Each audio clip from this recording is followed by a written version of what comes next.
স্বৈরতন্ত্রের বিরুদ্ধে আন্দোলন হচ্ছে গণতন্ত্রের লক্ষ্যে। স্বৈরতন্ত্রের পতন মানে গণতন্ত্র দেশে ফিরে আসবে, আর গণতন্ত্র ফিরে আসবে মানে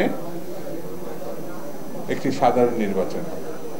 গণতন্ত্রে উত্তরণের জন্য নির্বাচন ছাড়া আর কোনো বিকল্প পথ নেই। এখন কেউ কেউ বলছে এক দলকে বাদ দিয়ে আরেক দলকে ক্ষমতা আনার জন্য আমরা এই গণঅভ্যুত্থান করিনি। আমি এটা দ্বন্দ্বের মধ্যে পড়ে গেছি। স্বৈরতন্ত্রের পতন হলে তো গণতন্ত্র আসবে, আর গণতন্ত্রে উত্তরণ করতে হলে যে কেউ নির্বাচন করে যে কোনো দল ক্ষমতা আসতে পারে। তো একটা দলই তো আসবে, যে কেউ, মানে দেশবাসী যাকে পছন্দ করবে তাকে ভোট দেবে না। আমার কাছে মনে হয়েছে কেউ কেউ কোনো মহল, কোনো দল, কোনো শক্তি বুঝে অথবা না বুঝে হাসিনার ষড়যন্ত্রে পা দিচ্ছে।